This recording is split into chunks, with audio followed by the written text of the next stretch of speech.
Assalamualaikum warahmatullahi wabarakatuh. Kembali lagi bersama saya Erlangga Dani dan kali ini kita akan membahas mengenai Imam Bukhari. Tetapi kita tidak akan membahas dari segi biografinya ya teman-teman, tetapi lebih kepada apa sih metodologi beliau dalam meriwayatkan sebuah hadis. Penasaran? Simak setelah yang satu ini.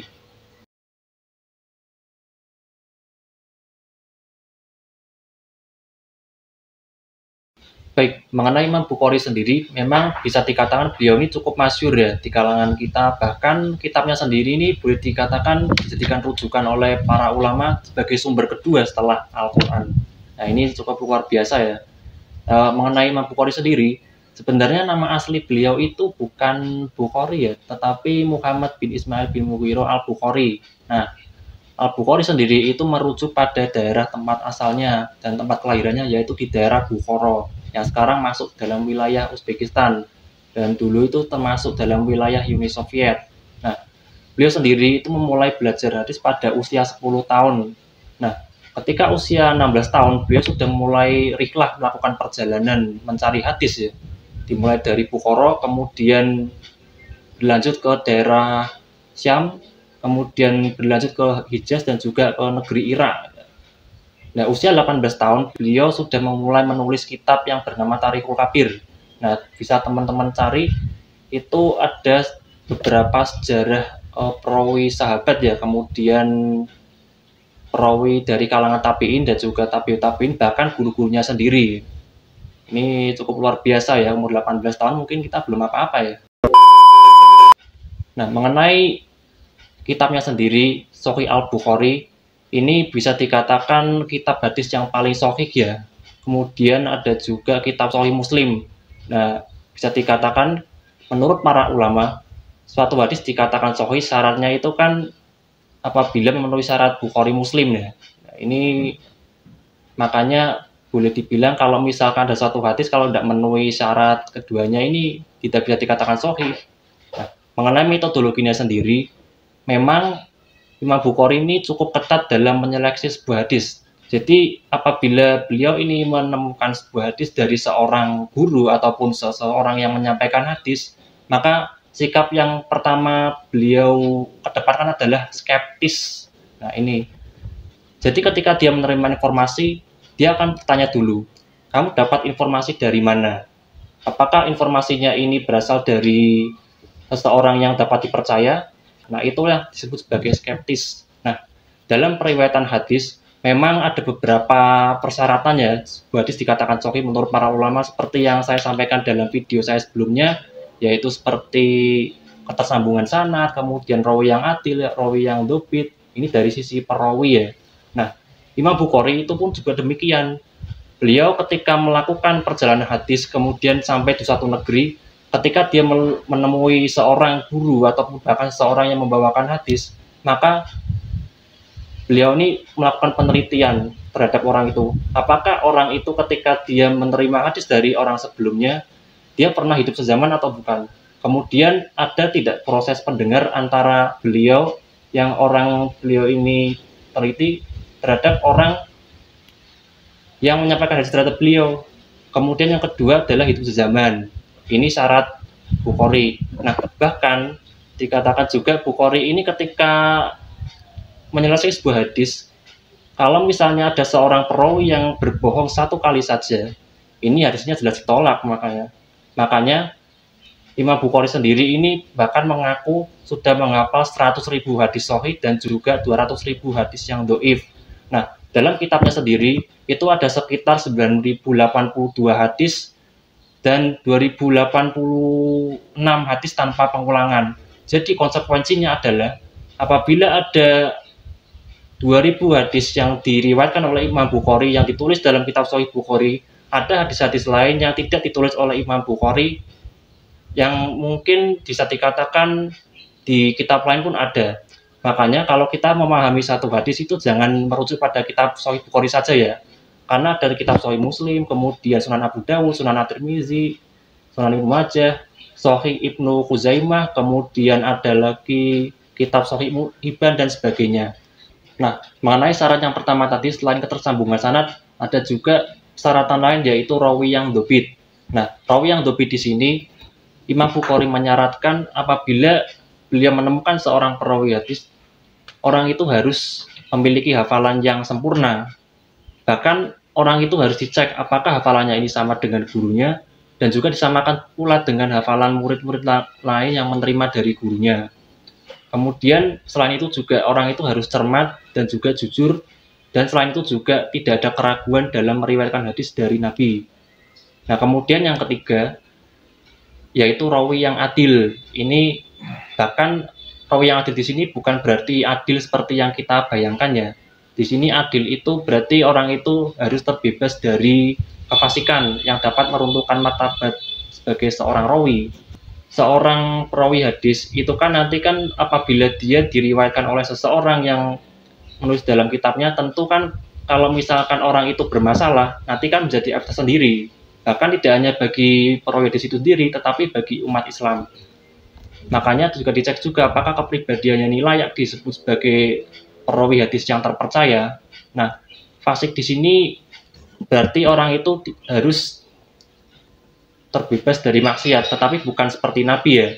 Jadi orang itu mungkin melakukan maksiat, tetapi dari maksiatnya itu sendiri tidak membuat dia bangga dengan kemaksiatannya. Kemudian yang syarat yang lain, adil itu muslim, balik, dan berakal. Nah, itu seperti itu. Kemudian ada hal unik mungkin dari Imam Bukhari. Nah, bahkan dalam kitab Sahihnya Bukhari sendiri, itu beliau mencantumkan beberapa perawi yang dikatakan sebagai seorang yang ahli bid'ah ya. Tetapi bid'ah dalam arti ini bukan bid'ah dalam arti ibadah, bukan ya. Tetapi menurut ahli hadis ini, mereka ini menganut beberapa paham yang merupakan firqah dari Islam seperti Mu'tazilah, Syiah, dan kemudian Jabariyah. Nah, Imam Bukhari sendiri ini selain skeptis juga netral. Jadi beliau tidak membeda-bedakan apakah orang ini berasal dari Sunni ataupun tidak, tetapi bisa juga dari golongan lain selama orang itu memenuhi syarat-syarat rawi yang terpercaya. Bahkan dalam menurut Imam Bukhari sendiri, orang yang meriwayatkan hadis dari seorang yang ahli bid'ah itu orang itu harus memenuhi syarat seperti rawi yang adil dan dobit. Dan syarat yang lain itu adalah orang itu tidak berfanatik dan mengajak orang lain untuk mengikuti golongannya. Nah, mungkin ada beberapa perawi hadis ya yang ditulis oleh Imam Bukhari dan juga diriwayatkan oleh kitab beliau. Tetapi karena riwayat mereka ini masih bisa diterima dan juga mereka ini tidak mengajak kepada kedustaan, maka Imam Bukhari masih bisa menerima, kecuali kalau apabila seorang rawi itu mengajak kepada kedustaan dan juga berfanatik dan juga mengajak orang lain untuk mengikuti golongannya. Itu seperti itu. Nah, mengenai kitabnya sendiri ya teman-teman, Sahih Al-Bukhari, ini nama aslinya bukan Sahih Al-Bukhari ya, tetapi nama aslinya itu Al-Jami' Al-Musnad Al-Sahih Al-Mukhtasar min umuri Rasulillah sallallahu alaihi wasallam wa sunanihi wa ayyamihi. Jadi kalau kita artikan itu Al-Jami' artinya ensiklopedia, kumpulan musnad yang sahih yang merupakan ringkasan dari perkara-perkara Rasulullah SAW dan menyangkut kesehariannya dan juga menyangkut sunah-sunahnya. Jadi begitu. Nah, mengapa beliau mengatakan kitabnya demikian? Jadi Al-Jami' Al-Musnad Al-Sahih. Jadi kitab beliau ini merupakan kumpulan-kumpulan ya. Jadi dikumpulkan secara umum, tidak hanya menyangkut bab fikih saja, tetapi juga ada bab mengenai iman, kemudian tauhid dan sebagainya. Nah, kemudian musnad ini dikatakan musnad karena beliau ketika meriwayatkan hadis itu harus ada ketersambungan sanad antara beliau dengan gurunya dan juga guru-guru beliau sebelumnya. Nah, kemudian as-sahih karena dalam kitabnya beliau ini hanya memuat sekitar hadis-hadis sahih saja, tidak ada hadis yang dhaif. Dan di dalam kitabnya sendiri ada sekitar 9.000 hadis. Nah, dari 9.000 itu yang dikatakan mungkin ada pengulangan, yang tidak ada pengulangan ada sekitar 2.602 hadis yang tidak ada pengulangan. Kemudian Al-Mukhtasar itu merupakan ringkasan ya, ringkasan dari hasil seleksi beliau dalam periwayatan hadis ya. Dari 100.000 itu tadi dikumpulkan, diseleksi lagi dan akhirnya menjadi sekitar 2000 hadis yang sahih. Nah, terus mengenai periwayatan hadis beliau, jadi ketika beliau meneliti sebuah hadis, ada di situ kan dalam kitabnya sendiri kita temukan ada hadis yang an-an ya, itu berarti dikatakan sebagai hadis yang mu'an-an. Nah, saya akan contohkan dari hadis tentang rukun Islam ya. Ini kita temukan dalam Sahih Bukhari nomor 8. Saya bacakan hadisnya.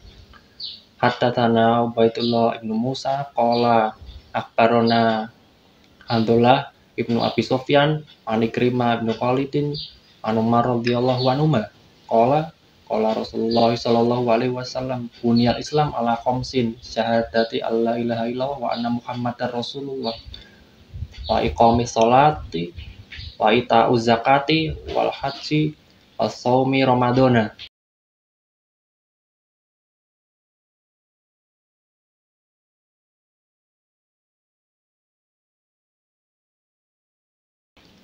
Jadi kalau saya terjemahkan itu telah menceritakan kepada kami Ubaidillah bin Musa berkata telah mengabarkan kepada kami Handullah bin Abi Sufyan. Dari Handullah mendapatkan hadis dari Ikrimah bin Khalidin dari Umar radhiyallahu an bahwa Nabi berkata Islam itu dibangun atas 5 dasar, yaitu syahadat pada Allah, kemudian Nabi, kemudian mendirikan sholat, zakat, melaksanakan haji, dan juga berpuasa di bulan Ramadan. Nah, tetapi kita akan membahas hadis itu ya. Nah, kita akan membahas dari sanadnya dalam hadis ini. Jadi kalau kita bahas ya, itu kan ada kata an dalam hadis tersebut ya, dari an Ikrimah, an Umar radhiyallahu an. Nah, hadis ini bisa dikatakan sebagai hadis yang mu'an karena ada kata an-nya. Nah, Imam Bukhari ketika beliau menemukan hadis ada kata an itu selain beliau ada pertemuan, juga harus hidup sezaman. Dan selain itu juga ada proses mendengar antara orang yang menyampaikan hadis dengan orang yang menerima hadis. Itu kalau hadis yang an-an. Ini berbeda dengan Imam Muslim ya dalam meriwayatkan hadis. Kalau beliau ini, kalau ada hadis yang an-an ini, yang penting ada hidup sezaman. Itu begitu. Jadi bisa dikatakan hadisnya Sahih Bukhari ini cukup ketat ya dalam menerima hadis. Makanya kalau misalkan kita katakan ya sangat wajar ya apabila hadisnya dikatakan sebagai yang paling sahih menurut para ulama karena saking ketatnya beliau dalam meriwayatkan hadis ya. Selain skeptis juga netral. Jadi akhirnya kalau misalkan beliau ini tidak meriwayatkan hadis dari orang-orang yang ahli bid'ah, mungkin peredaran hadis ini akan hilang ya dari muka bumi. Kita tidak akan pernah tahu mungkin hadis Nabi ini diriwayatkan dari orang-orang yang ahli bid'ah kan bisa saja kan ada. Nah, begitu. Nah, mungkin sekian dari saya.